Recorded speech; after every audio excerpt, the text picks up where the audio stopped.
네, 이제 본격적으로 국내 증시 투자 전략 같이 고민해 볼 시간인데요. 자, 한 주를 새롭게 시작하는 월요일인 만큼 주간 일정부터 살펴보도록 하겠습니다. 자, 오늘이 있죠. 이창용 한국은행 총재가 또 6대 은행장들과 함께 디지털 화폐 논의에 들어갑니다. 최근에 이 총재가 공식적으로 이런 디지털 화폐를 홍보하기 위한 마케팅을 펼치고 있어서 굉장히 이례적이라는 평가가 있는데요. 다시 한 번 더 관련주들 오늘 관심이 쏠리고요. 여기에 국제 우주 컨퍼런스도 예정이 돼 있습니다. 방산주 안에서 방산 4사와 함께 우주 항공주 그 안에서 순환매가 빠르게 돌고 있는 상태에서 어떤 트리거로 작용을 할 수 있을까요? 그리고 내일에는 대선 후보 3차 TV 토론이 또 한 번 예정이 되어 있습니다. 이와 함께 비트코인 2025 컨퍼런스도 개최가 되고요. 수요일장에 우리 빅이벤트 엔비디아가 실적을 발표하는데 우리 시간으로는 목요일 새벽쯤 되겠죠. 자, 그리고 대선 사전 투표가 목요일부터 진행이 되기 때문에 사전 투표 이전에 마지막 여권 단일화를 할 수 있는 기회인 만큼 이날만큼은 좀 대선 테마 그 인맥주와 관련해서 변동성이 상당히 들어올 것이다라는 분석들이 많고요. 목요일에는 FOMC 회의록이 나오고 우리나라 한국은행 금융통합위원회도 예정이 돼 있습니다. 자, 마지막 금요일에는 바이오 안에서 기다렸던 모멘텀이 하나 있죠. 미국 임상종양학회 3대 암학회 가운데 하나인 아스코가 열리게 됐고 끝으로 금요일마다 일본과 미국의 관세 협상이 계속되네요. 자, 주말 사이에 일본과의 또 이슈가 있었고 이에 대해서 뉴욕 증시도 큰 여파가 좀 영향을 받았기 때문에 좀 주시를 주 후반까지 계속해서 해야 할 듯합니다. 자, 그렇다면 지난주 금요일 우리 시간으로 주말 사이에 도대체 어떤 이슈들이 나왔는지 뉴스로 하나씩 팔로우업 해보도록 하겠습니다. 자, 첫 번째, 앞서 말씀드린 것처럼 미국과 일본 관세 협상의 하나의 키로 이러한 소식이 전해졌습니다. 바로 현지 시간 23일 트럼프 대통령이 일본 제철에 US 스틸 인수를 승인했다라고 발표한 건데요. 자, 앞서 바이든 대통령은 올해 1월 달이었죠. 국가 안보 때문에 승인을 불허하겠다라고 결정했던 걸 뒤집은 겁니다. 자, 트럼프 대통령 자신의 SNS에 많은 고려와 협상 끝에 US 스틸은 피츠버그의 본사를 유지할 것이며 최소 7만 개의 일자리를 창출하고 140억 달러 규모의 경제 효과를 미국에 가져올 펜실베니아주 역사상 최대 투자가 될 것이다 라고 당찬 포부를 밝혔습니다. 자, 트럼프 대통령이 이번에 이러한 승인을 허가한 배경으로는 일본 제철이 제시한 140억 달러 투자 계획이 결정적이었다라는 분석인데요. 자, 2년 전에는 14억 달러였는데 2년 만에 무려 10배나 불어난 겁니다.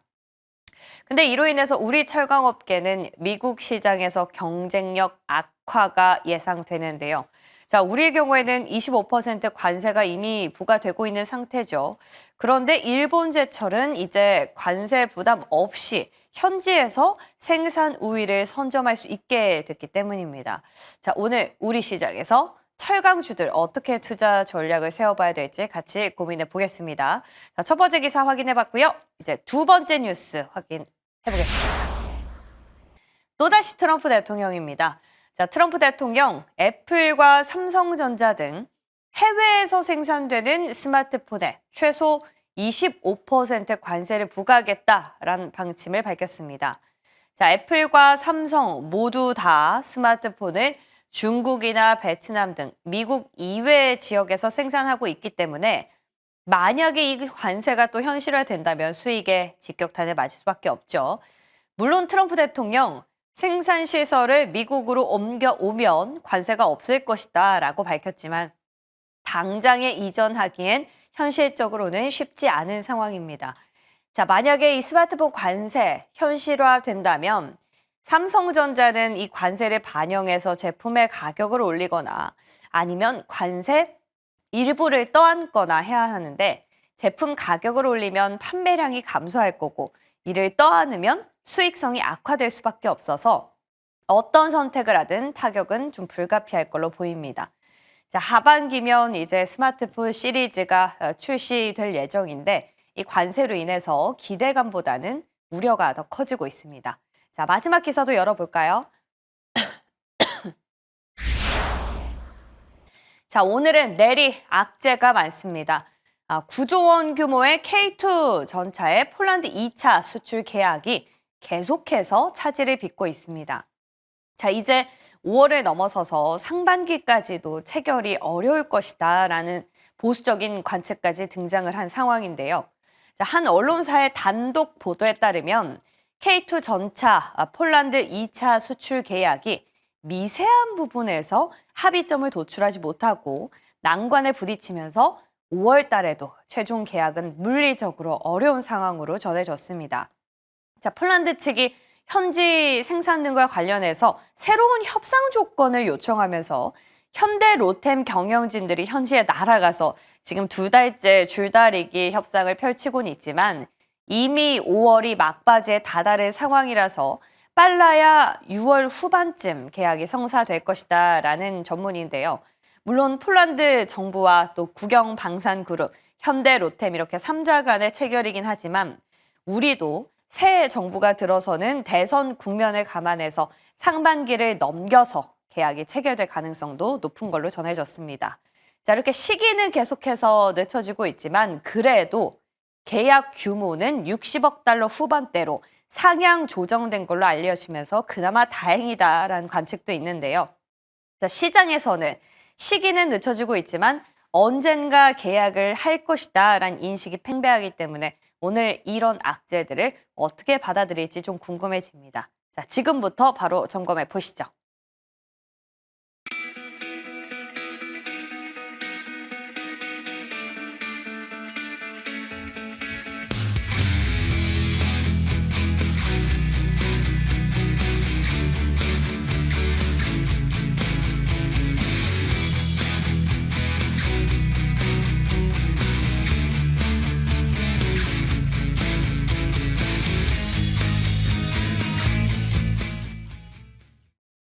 자, 월요일 아침입니다. 퍼스트프라임 리서치 이동근 대표, MBN 골드 조선일 매니저와 함께하겠습니다. 어서 오십시오. 안녕하십니까. 네, 주말 잘 보내셨습니까? 네.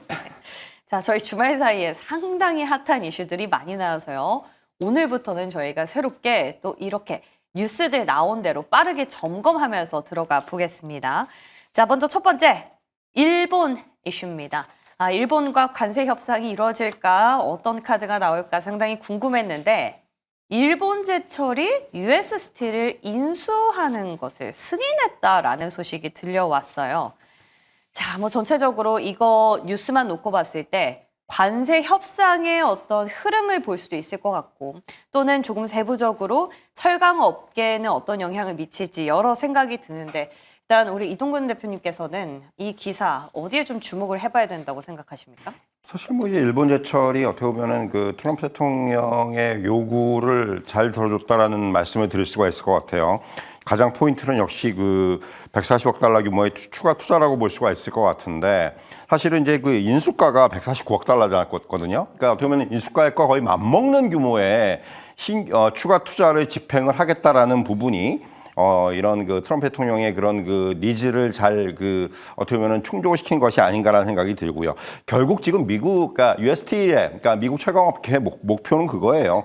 UST의 경쟁력의 제고거든요. 어떻게 보면은 그런 부분들, 그러니까 이게 굉장히 그 미국 입장에선 철강 산업이 지금 거의 붕괴되는 상황인데 이런 부분들을 되살리기 위해서는 반드시 어떤 단순히 이게 인수뿐만이 아니라 미국 내에서의 추가 투자가 필요한 상황이고요. 또 하나는 결국 이제 그런 거예요. 그러니까 미국이 다른 나라들한테 25%의 철강 관세를 매기면서 어떻게 보면 그것이 이제 미국 산업의 경쟁력을 좀 확보하기 위한 하나의 방안이었는데 단순히 철강 관세를 매기는 것만으로는 USTL에 뭐 살아나거나 이러기가 쉽지가 않다라는 거예요. 그렇기 때문에 말씀드린 대로 또 이제 그 관세를 매겨버리면은 미국 내에서의 어떤 내수 가격이 또 급등을 하게 됩니다. 이런 영향까지 작용을 하기 때문에 결국은 말씀드린 대로 이런 그 일본 제철이 그런 부분들, 그런 어떤 그 상황들을 잘 그 좀 이제 어떻게 보면 가려운 곳을 긁어준 것이 아닌가 이렇게 말씀드릴 수가 있을 것 같고요. 사실 이제 아시겠지만 현대차 그룹이 미국 루이지애나주에다가 이제 제철소를 건설하는 프로젝트를 착수하기로 했는데 여기에 투입되는 금액이 58억 달러거든요. 그러니까 이번에 이제 일본 제철이 그 UST에다가 이제 추가 투자하는 게 140억 달러란 말이에요. 그러니까 현대차그룹의 투자보다 2.5배 수준이에요. 네. 그러니까 이게 상당히 어떻게 보면 현대차그룹 입장에서는 상당히 조금 이게 위협으로 작용할 수가 있습니다. 결국은 이게 뭐 지금 현대차그룹도 이제 미국 내에서의 어떤 채광 산업 왔다가 이제 본격적으로 시작하기 위한 그런 첫발을 띈 상태인데 일본 제철이 강력한 경쟁자로 등장을 할 수가 있다라는 부분이고요. 그러니까 더군다나 일본 제철이 자동차 강판 쪽에 굉장히 강점을 갖고 있습니다. 현대차하고 겹쳐요. 그렇기 때문에 이런 부분들이 향후에 상당히 조금 이제 어떻게 보면 이제 이런 경쟁 구도가 우리나라 철강 업계로서는 이렇게 달가운 상황이 아니에요. 그렇기 때문에 이런 부분들을 조금 향후에 계속해서 우리가 확인할 필요가 있다. 이런 말씀을 드릴 수가 있겠습니다. 네, 지금 일본이 생각보다 줄다리기를 좀 팽팽하게 할 줄 알았는데 가려운 곳을 잘 긁어주는 카드를 갖고 온 거다라는 분석입니다. 이로 인해서 우리 철강업계뿐만 아니라 현대차도 투자를 한 바가 있기 때문에 오늘자 리스크는 좀 유의를 해보셔야겠다라는 진단이 나왔어요. 자, 그럼 우리 조선일 매니저님께는 또 다른 관세 폭탄 이슈를 좀 여쭤보고 싶습니다. 바로 아이폰 그리고 삼성전자 스마트폰을 향한 트럼프 대통령의 엄포가 또 있었는데요. 자, 해외에서 생산을 하면 25% 관세를 매기겠다라고 지금 압박을 했습니다. 근데 이게 애플뿐만이 아니라 삼성전자 그리고 그 밖의 브랜드도 포함이 될 수 있다라고 밝혔거든요. 이거 반도체는 가려 그러면 막히고 막 이러네요. 그러니까요. 이게 먼저 주말, 그 금요일 날 발표된 내용들인데 전체적으로 보면은 사실 어느 정도 관세는 이제 매길 것으로 예상을 하고 있었습니다만 이렇게 빠르게 또 될지는 또 몰랐죠. 거기다가 사실 이제 애플 관세 같은 경우는 지금 보시면 아시겠습니다만 이제 삼성전자 관련해서 스마트폰 생산 견제가 좀 나와 있는데 전반적으로 지금 베트남에서 지금 스마트폰을 생산을 많이 하고 있죠. 그래서 거의 한 전체 생산량의 60% 정도를 생산을 하고 있는데 이것 때문에 관세 같은 경우에도 40% 이상 관세를 매기겠다라고 해서 한 달 전부터 이제 이슈가 많이 됐었는데 지금 중국에서 거의 한 90% 이상을 생산하고 있는 애플 같은 경우에는 관세를 조금 내리겠다는 얘기를 했었는데 25% 부과 얘기를 하면서 이게 이제 애플에만 주어진 게 아니고 전체적으로 지금 보면은 뭐 삼성뿐만이 아니라 모든 스마트폰을 만드는 기기들의 회사들의 일률적으로 적용하겠다는 얘기가 집중이 되면서 여기에 대한 이슈가 이제 주말에 부각이 됐습니다. 이제 중요한 거는 이제 미국이 결정적으로 원하는 것들이 딱 포커스가 맞춰졌다는 얘기죠. 바로 이제 외국의 생산 기지가 나가 있는 모든 그런 자국 내의 IT 기업들을 내국 내로 다 불러들이는 역할을 하고 있는 거고요. 그리고 가장 중요한 것은 지금 현재 뭐 여러분 잘 아시겠습니다만 미국이 이제 국가 경기가 부채 때문에 지금 많이 영향을 받고 있기 때문에 부채를 줄이려는 의도와 함께 미국 내에서 이렇게 생산 기지를 많이 높여야 미국 내에서 세금도 많이 걷기 때문에 여기에 대한 경감시킬 수가 있기 때문에 거기에 포커스가 맞춰진 것 같습니다. 근데 문제는 뭐냐면 삼성이 그동안 그 1, 4분기 때에도 발표한 내용을 보니까 전체 매출의 한 46%를 스마트폰에서 지금 매출이 왔는데 거기다가 이전에는 이제 중국에 대한 매출 규모가 작년 같은 경우에도 한 1.2% 내지 1.6% 정도가 중국이 더 많았는데 1, 4분기 때 발표한 내용을 보니까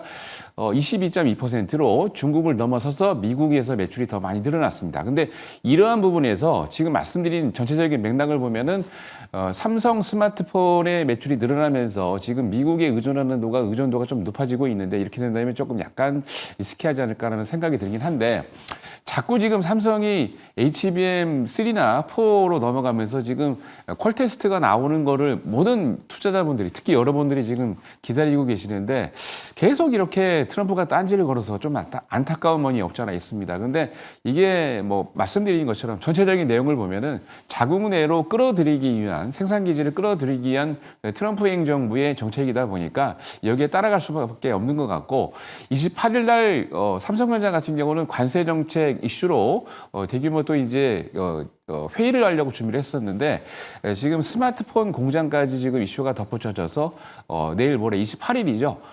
전체적으로 내용을 이제 조율할 것 같습니다. 그러면은 여기에 대한 답변이 또 나올 것 같으니까 조금 여러분들은 좀 기다리시면 좋을 것 같습니다. 28일에 삼성전자 내부에서 어떤 회의가 개최됩니까? 네, 맞습니다. 네, 그런 곳에서 좀 어떻게 삼성이 그 대처 방안을 모색할지 우리가 좀 지켜봐야 될 것 같네요. 그렇지만 우리 트럼프 대통령의 행보를 보면 일단 자국 내 기업은 어떻게든 살리려는 그런 미봉책들을 자꾸만 꺼내기 때문에 엔비디아도 로이터 보도 그런 게 있었죠. 중국향 AI 칩 이제 생산을 하고 있다, 새롭게. 그러니까 열어두고 있는 상황에서 우리만 막히다 보니 이런 것들을 어떻게 좀 시장이 반응을 할지 좀 지켜봐야겠습니다.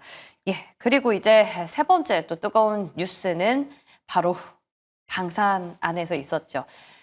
이게 계속해서 밀리고 있습니다. 자, K2전차 2차 수출 계약. 사실상 4월이었던 걸로 기억하거든요. 근데 5월 말이 돼도 소식이 없어서 다 이번 주가 마지막인가 싶었는데 이제 6월 달까지 나오고 있어요. 사실 이게 복합적인 좀 이유가 있어요.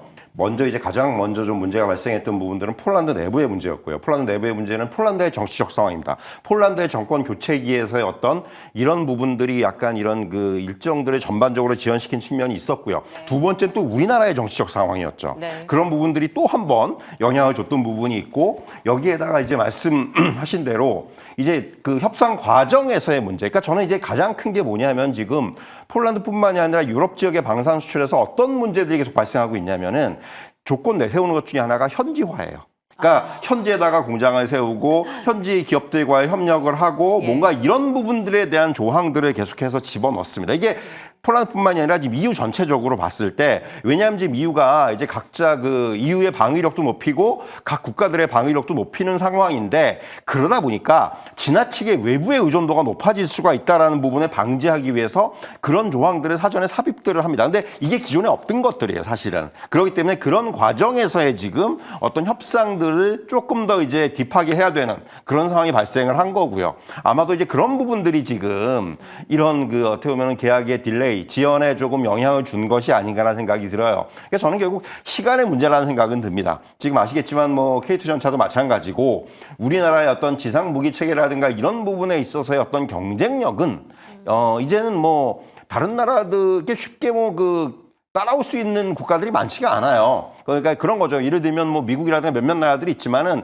우리나라하고의 어떤 어떤 분야가 달라요. 그렇기 때문에 사실은 지금 특히나 이런 전차라든가 또는 무슨 이런 그 지상전에 있어서의 무기체계 부분들에 있어서의 어떤 경쟁력을 감안한다면은 결국 저는 이게 되는데 시간의 문제다. 자꾸 이게 지연되다 보니까 좀 이제 어떻게 보면 이제 답답한 느낌은 있겠지만은 결국 그런 부분들, 그리고 이제 말씀드렸지만은 결국 이제 향후에는 조금 더 이런 계약 조건들이 더 까다로워질 수가 있어요. 우리가 이제 그런 부분들까지 미리 염두에 두는 또 이제 그런 좀 대응도 좀 필요하지 않겠는가, 좀 이런 말씀을 드릴 수가 있을 것 같습니다. 그러면은 이게 되긴 될 건데 이거 조금 애매해요. 네. 대표님 들어보니까 예. 이제 되긴 된다. 근데 또 유럽에서는 자꾸만 리쇼어링 정책을 펼치고 있어서 좀 애로 사항이 있다. 그럼 방산주는 어떤 식으로 가닥을 잡아가야 될까요? 사실 이제 방산주 같은 경우는 지금 뭐 종목별로 좀 다르긴 합니다만은 결국 이런 그 수주들이 단순히 어떤 하나의 계약에 목을 매는 계약은 지금 그런 상황은 아니지 않습니까? 네. 계속해서 이제 여러 가지 수주들이 계속해서 지금 그 수주를 받고 있고 수주의 잔고들이 쌓이고 있고 또 이제 새로운 어떤 수주들을 개척을 하고 있고 또 어떻게 보면 이제 클라이언트들을 늘리고 있고 이런 상황이기 때문에 단순히 이런 하나 가지고, 물론 이게 단기적으로 주가를 흔들어 놓을 수 있어요. 더군다나 어떻게 보면 이런 거죠. 차익 실현의 기회 정도가 될 수가 있는 거예요. 이게 또 이런 게 봐라, 이제 이렇게 되면 좀 팔아야 되는 거 아니냐, 이런 식의 내용은 나올 수가 있겠지만은 결국 지금 방산주의 차트나 이런 부분에 이전에 이런 이슈들이 없었던 게 아니에요, 사실.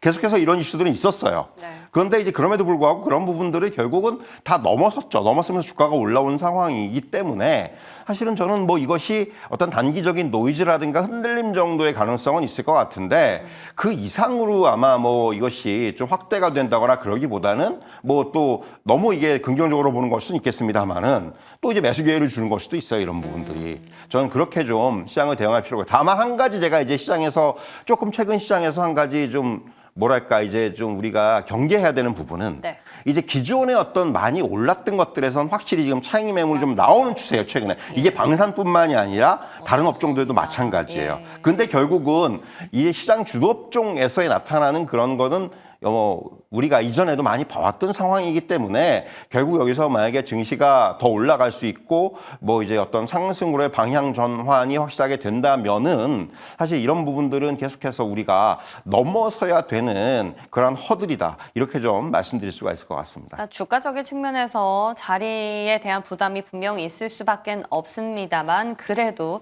일시적인 하나의 나무를 보지 말고 좀 숲을 보는 그런 시각이 필요하다라는 방산 안에서 분석 정리해 보겠습니다.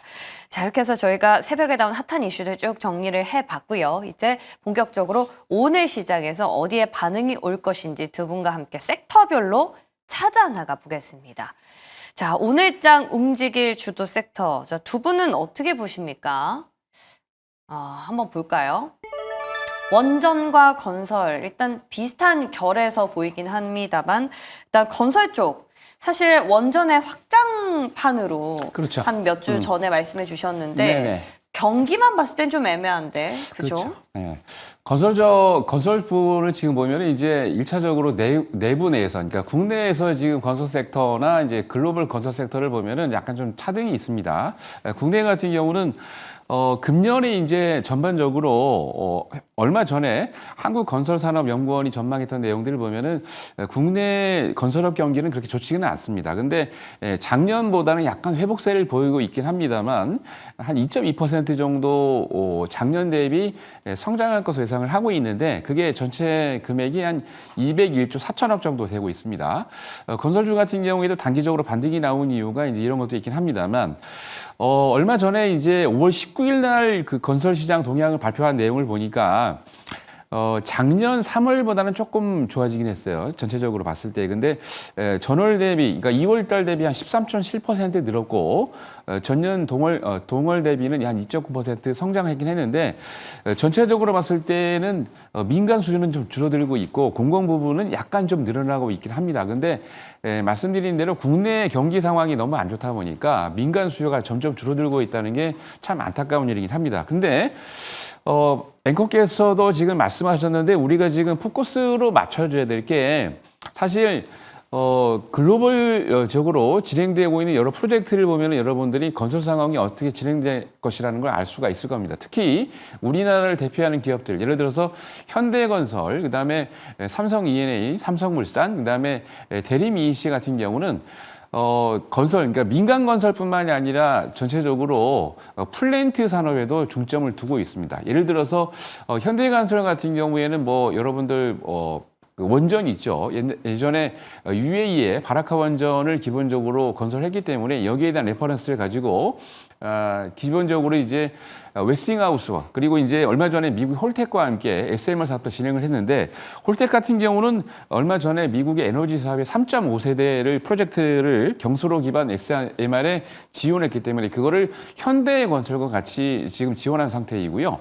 그리고 삼성물산이나 삼성 엔지니어링 같은 경우는 기본적으로 에너지 사업 관련해서도 프로젝트를 진행을 하고 있습니다. 특히 이제 삼성 엔지니어링 같은 경우는 삼성 바이오로직스의 바이오 공장에도 지금 건설을 지금 하고 있는 상태이고 그리고 유아 쪽 같은 경우에도 프로젝트를 진행을 하고 있는데 유아나 바이오 쪽 산업에도 지금 하고 있으면서 기본적으로 이 두 쪽 외에도 건설 산업 외에도 원전 같은 경우에도 진출하려고 준비를 하고 있기 때문에 관심을 가져봤으면 좋을 것 같고 특히 이제 대림 EC 같은 경우에도 거의 한 대림 EC는 우리나라 도급 순위가 5위입니다. 전체 매출 규모는 작년에 10조 정도 가까이 됐고 자회사인 대림건설 같은 경우에도 한 3조 5천억 돼서 10조 원, 13조 원이 넘는 매출을 기록을 했는데 이 기업 같은 경우에도 지금 원전 산업 관련해서 프로젝트를 진행을 하고 있죠. 그러니까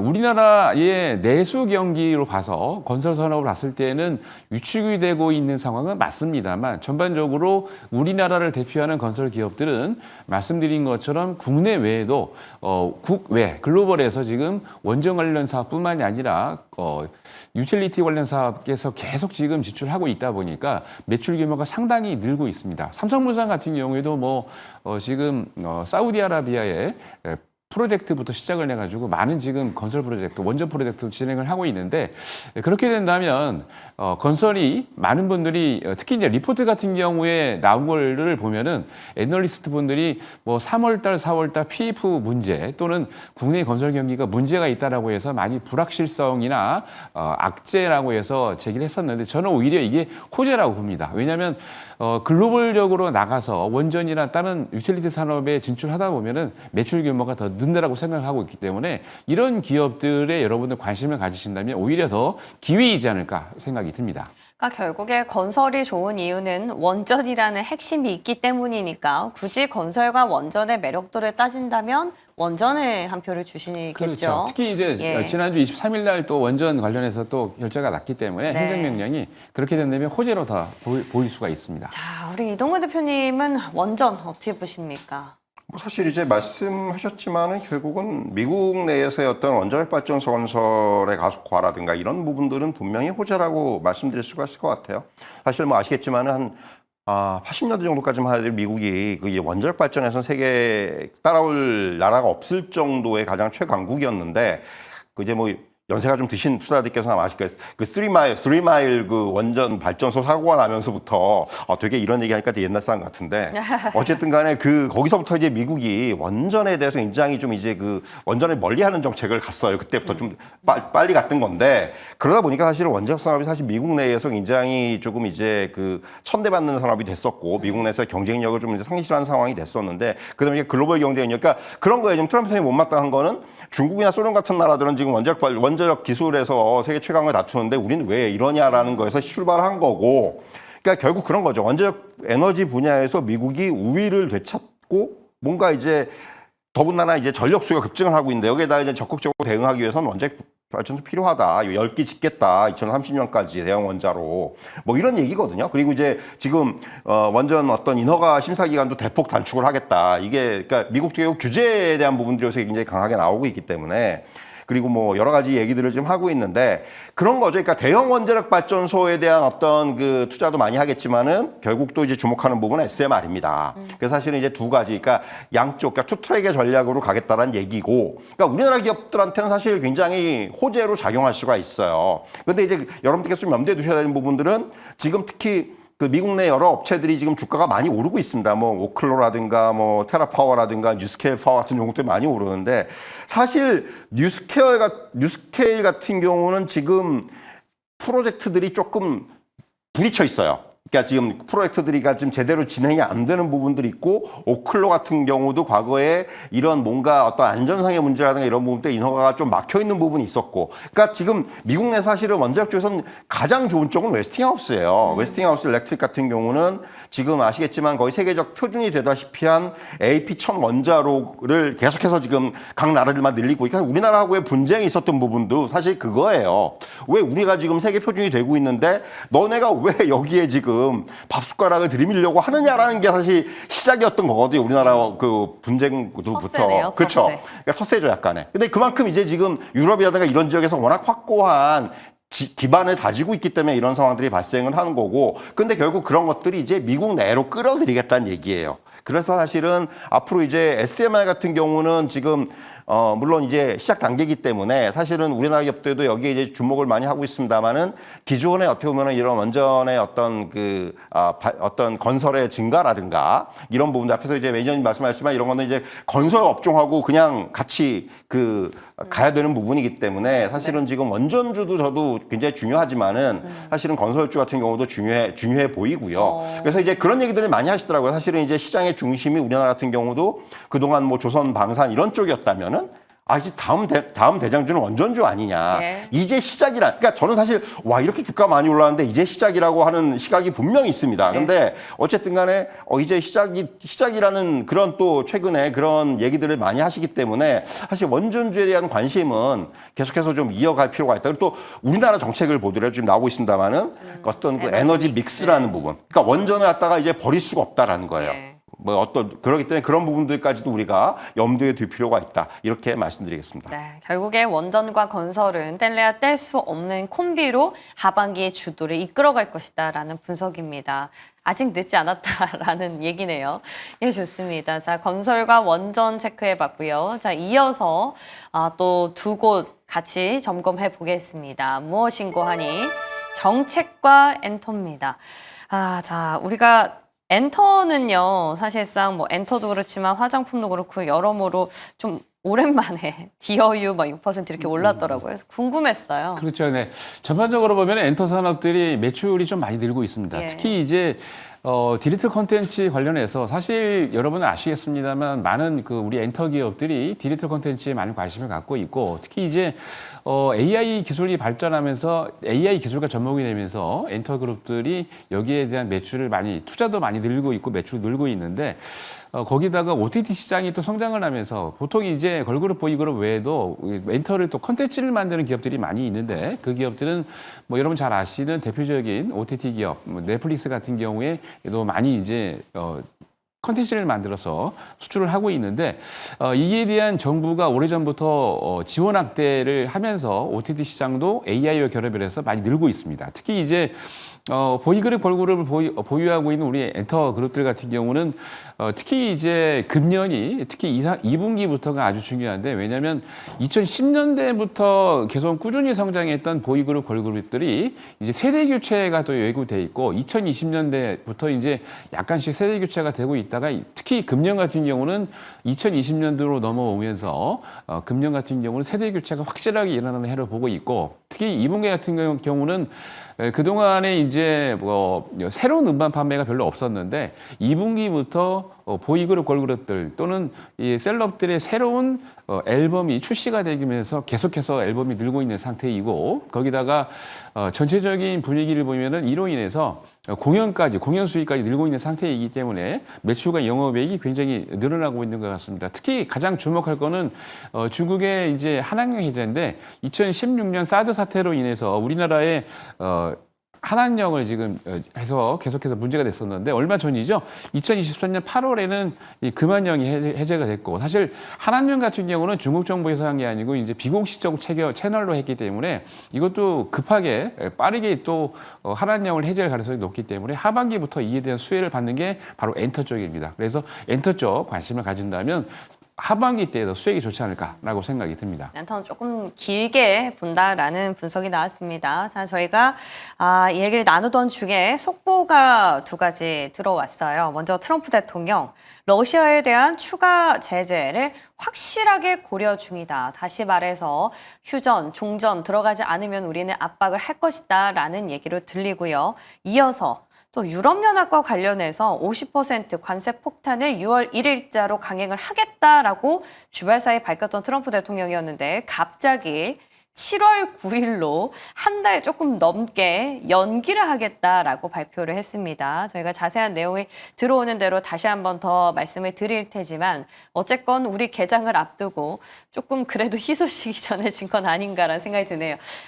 이게 한 나라의 대통령 입에 따라서 이 증시에 몇백억이 왔다 갔다 하니까 참 그렇습니다만. 자, 저희 계속해서 이어나가 볼게요. 엔터 했었고요. 이제 정책주.